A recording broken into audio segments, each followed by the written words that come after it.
So we'd like to thank the AFME Foundation, Albuquerque Film Office and Film Liaison, Cindy McCrossin, Albuquerque, the magazine, Bernalillo County Commissioner, Stephen Michael Quezada, and I always like to remind people, he was my favorite DEA agent in Better Call Saul and Breaking Bad. Brezza Terrena Italia Olive Oil, Comcast, NBC Universal, iHeartMedia, Inspirato Productions, Larry Schwartz and Wells Fargo Advisors, Hauska Road Productions, Matucci's Bar Roma, Real Solutions Airport Meet and Greet Service, Sukmani Designs, Sunny 505, the Baker Law Group, University of New Mexico Film and Digital Arts, the Venturi Realty Group, Quiet Media, and NESHAMAH Entertainment Group. Please give a hand for our sponsors. And at this time, I'd like to invite our moderator to the stage. Our moderator for the Q&A is Tom Shook. Tom is a native of Los Alamos, New Mexico, and began his formal acting training at University of Washington, a national leader in theater training. Over the years, Tom has appeared in numerous films and TV series, including Blood Thinner Than Water, written and directed by Alan Arkin, $5 a Day, Mall Cop, Doubting Thomas, In Plain Sight, Wildfire, Longmire, another New Mexico production, The Night Shift, Manhattan, Preacher, and Better Call Saul, as well as many national and regional commercials, and more than 60 plays. A leader in the New Mexico performing arts community and a member of SAG-AFTRA and Actors Equity Association, Tom helped found several theater organizations, including Douglas Stewart's Shakespeare on the Half Shell and Shirley You Jest Comedy Improv Troupe, plus the Mother Road Theater Company and his own Spoli Productions International. Welcome, Tom. And welcome to our filmmakers. Please join us on stage. Thank you very much. I'd like to invite everybody up that's coming up to talk about your film. Come on up.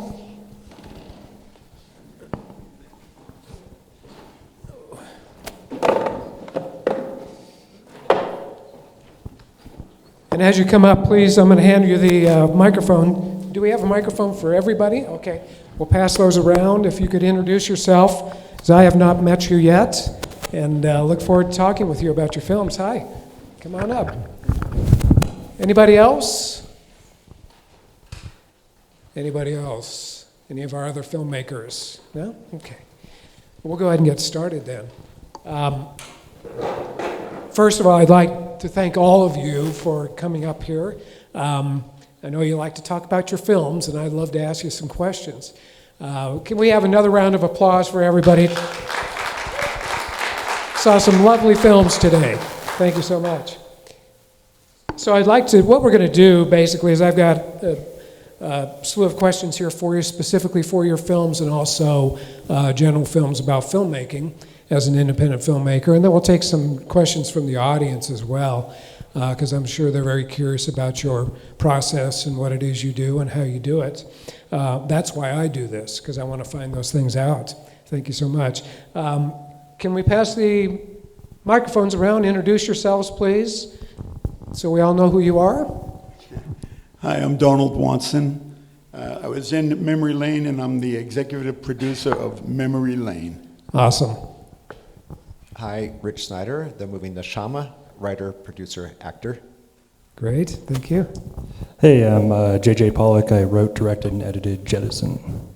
Hi, I'm Grace Kiley, actor and director and writer. Colin Campbell, director, writer of Patricia Says Goodbye. Fantastic. Thank you all. So I have some questions specifically for you, and I will start with Memory Lane, it being the first one this afternoon, or this morning. It's the morning still, right? I really enjoyed the tracking shot in the beginning.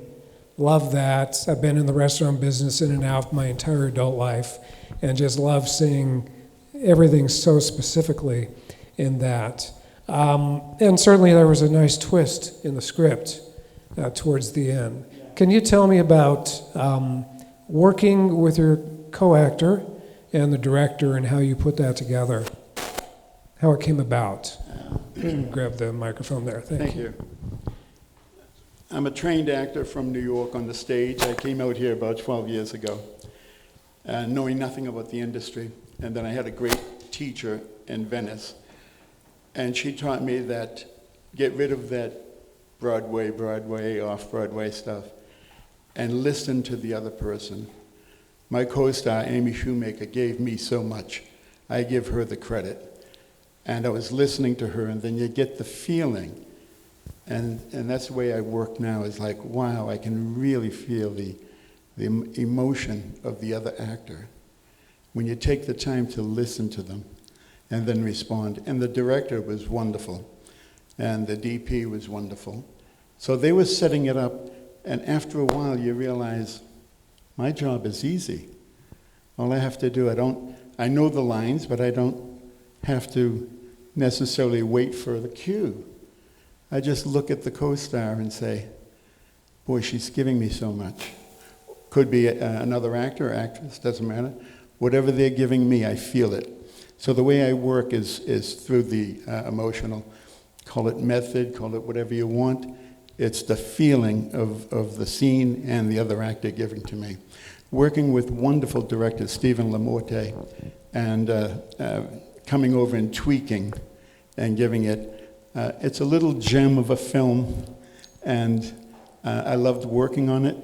It wasn't very easy. There was a moment where I didn't feel that, and I went away, and I talked to Amy, and she said, Dad, just look at me. We went back and shot it, and it's true. It's the co-star, the people you're working with. Surround yourself with beautiful people. Work with good people, thank you. NESHAMAH, very touching relationship between the two kids and Dad. Siblings spend their whole life getting to know each other, thinking they know who they are, until something like this, something really stressful, pushes them, and we find out really who they are. How was it? This is something that many people deal with, dementia, with parents or a sibling, could be a sibling. And was this a difficult thing for you and your stars to work with? I mean, how were you able to walk away from the set and take a deep breath and feel okay? Thanks. And Angela, my co-star, was going to be here, and she sends her love. She was not able to make it today, but she is, I'm glad you were saying what you're saying. She's pretty much the key, very much in touch with her emotional life and giving me so much. And that's a personal story for me. It's not based on total reality, but inspired by my own father. And I just, I guess for me, the art part is compartmentalized, and when that's done, it's time for coffee. I guess I disconnect fairly easily, but that's just my kind of weirdly autistic life, I guess. But And what was it like shooting in one location? It was a sizable house, but what were the challenges of shooting in basically a living room and a dining room and a kitchen?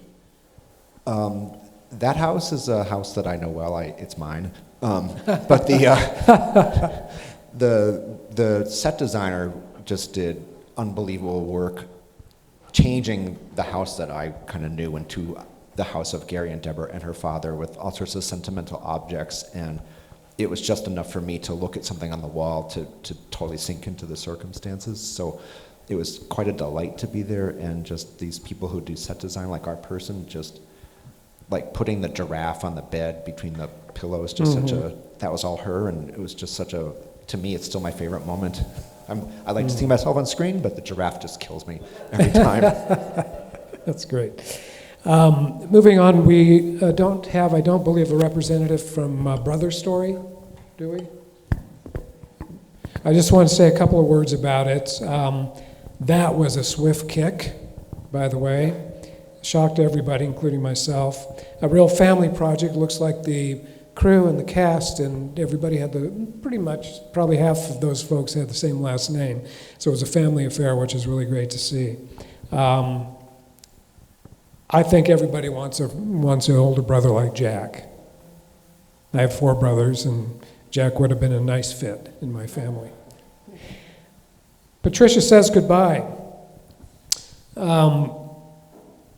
First of all, Colin, how did the choice to do this in black and white come about? And what were some of your challenges shooting in a busy, noisy city? Good question. Black and white, the first reason is a selfish one. I happen to like black and white, but the real reason was that the whole point of the film, or beginning it, was to play with the character in an emotional arc that really explored the extremes. So joy, sorrow, excitement, disappointment, the full really tapestry. And I thought black and white would help bring out the extremes or the contrast in the story and the character. And does doing it in black and white change the emotional projection or story? Well, that's a good question. I guess that's up to the audience to answer if it feels any different from a color. I think the black and white piece helped, I think, a little bit with, at least for me,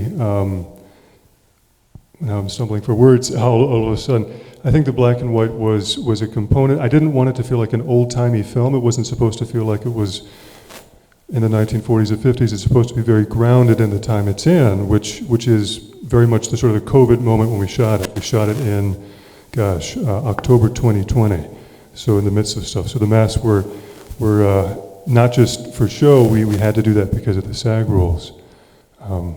So yeah, I think it was the challenge of black and white, and then the beauty of the environment itself. We shot in a very specific environment, a neighborhood in the north of Manhattan, and I think that black and white, at least to me, brings out the beauty of that particular spot. And sorry, Grace? Yeah, sorry about that. You're so Patricia. Can you comment on that also? I mean, how did that work for you? Have you done black and white before? I haven't done black and white filming before, so... Obviously, your life is in color as you're shooting and so forth. You very know, colorful. It's not black and white Yeah. until you see it. Yeah, it was actually very colorful filming, but yeah, no, I liked it a lot. I thought it was just sort of etched everything in kind of a beautiful way. It seems like when you take out some of the color and some of the way it's filmed as a way of bringing it forward, it almost leaves it more in the hands of the story to work and for the performers to bring the color into the work and into the characters. So, even though it's beautiful, black and white is beautiful, it takes away some of the distraction of the background and the colors and things that may be going on, in my opinion, and allows you to focus more on the story and the actors. Okay. yeah. Awesome. I just said awesome for the first time, I think. J.J. Pollock, Jettison. Very interesting. Can you describe to me your interest in the differences between space-time and Earth-time and how this script came together? I don't know, I'm interested in the subject of time relativity, I guess, because it's basically time travel, and it's like real, something we could do if we have, spaceships or whatever that can go fast enough, at least in one direction. So that's just a very interesting idea to me and something I wanted to explore. The plot's kind of a ripoff of The Forever War by Joel Haldeman, which is one of my favorite sci-fi books, and decided to write it because a film festival in Austin, which is where I live, was having a filmmaking grant, basically, And I know somebody who knew the people who were running it and was talking to her about it. And she was like, yeah, they had like 2 people apply last year, so you could probably apply and get it. You see? So I was like, okay. So I was like, all right, what should I write? What can I do? You know, that's sci-fi that maybe I can pull off on a somewhat small budget. And just thought about, you know, one of my favorite books. And, you know, my parents are psychiatrists, so I'm like, I know like a weird amount about like PTSD and veterans, you know, going through stuff when they get back from combat and having to deal with it. So it was kind of like a merging of those 2 ideas, basically, I guess. That kind of just folds right into what I was going to ask next. The film, I've seen it a couple times this week now, somehow reminded me of the Twilight Zone series. And the reason I say that, maybe not the tone exactly, but its simplicity in the story it was telling, the simplicity of the set, the search for morality, and the choices that we make, and the aloneness, really the aloneness of the main character. She's alone in so many ways, and that must have been really interesting to explore that with your actor. Yeah, I don't know. And was that Lauren or Madison? That was Madison Madison. Wilson, Thank you. and I think that's the last thing she shot, actually, which I'm still like paranoid it was because of something I did, and she like quit acting as a result. But she had a she had a kid, and she's like changed careers, so she doesn't act anymore, which I'm bummed about because I think she's fantastic. Mm-hmm. But yeah, I don't know. That's sort of the basic idea of the film. Like she, you know, kind of gradually hardens and kind of gets more and more stoic, and then the final shot is you're just supposed to kind of sit in the aloneness with her, I guess, and the idea that she doesn't have anyone left and is kind of totally unmoored from society, basically. But yeah, I thought she did a fantastic job. And so much about the choices that we make. She could have made other choices and had a totally different life. She didn't have to go, but she wanted to, which was really great to see that and explore it. Thank you. I know when I work with young actors and they're new to a set, I just tell them, you know, the most important person to you right now is the second AD. You find that person when you walk on the set because they're going to take you by the hand and show you where to go, get your contract, et cetera, show you where crafty is. And for now, in the beginning, second AD is the most important person.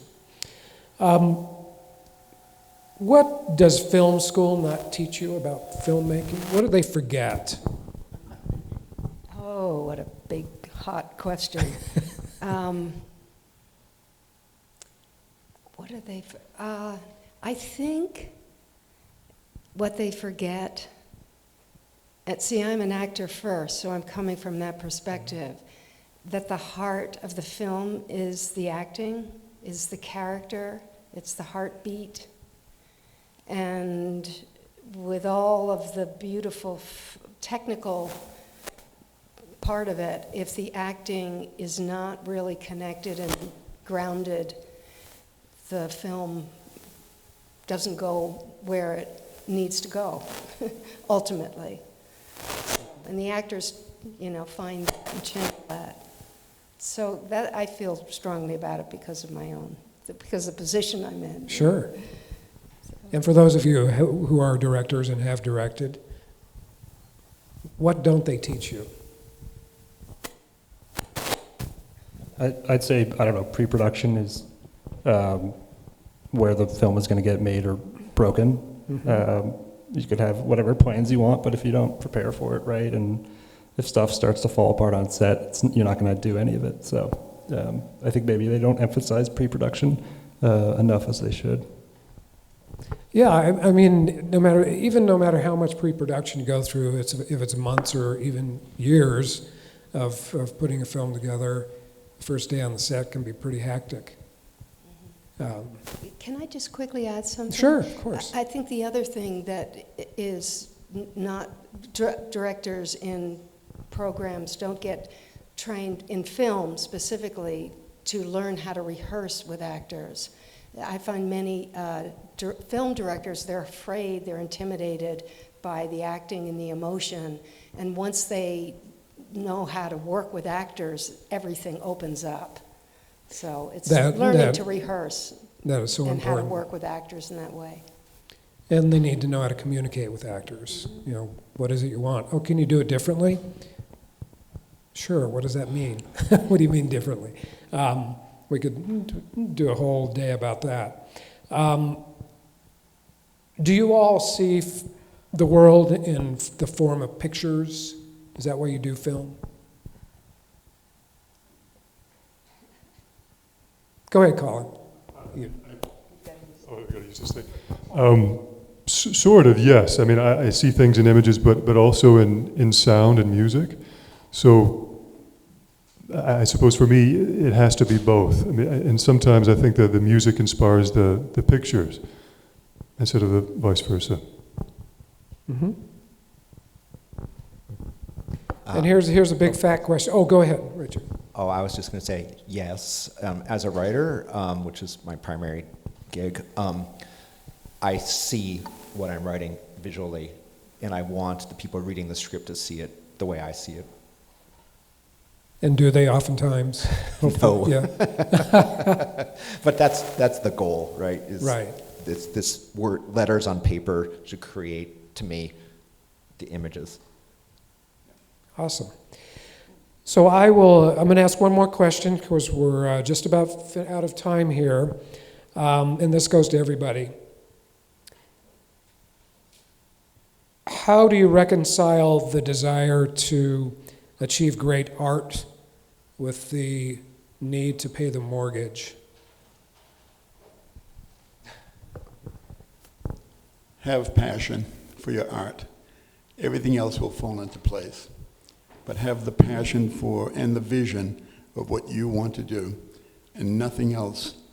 Just straightforward with that passion, and I promise you, the mortgage will be paid from other areas. That's happened to me. Good to know. I find the money part kind of scary and frustrating, but this is comforting to me. I don't know. It's something I still struggle with, and every time I'm at my day job, all I can think about is how I don't want to be doing that, and I want to be getting paid to make movies. I don't know. I don't have any advice, unfortunately. I would say that if you're an artist, any kind of artist, if that's how you meet the world and channel what you really love about being alive, you just do it anyway. And so, of course, many actors are working jobs and then 100% and also 100% into their art, and that's the lifestyle. So. I'd agree. I mean, I think I can't not make film or be part of a theater ensemble, but I'd love to know what the answer to that question is, how to pay the bills at the same time and finance these projects. So still working on the answer. Perfect. That's a great answer. Still working on it. Well, thank you all so much for taking the time to do this, and congratulations on all of your films. I hope they go to every festival in the country and abroad. I don't know if you're going anywhere from here, but thank you for coming to Albuquerque and joining us here at AFMX. Thank you so much. Thank you.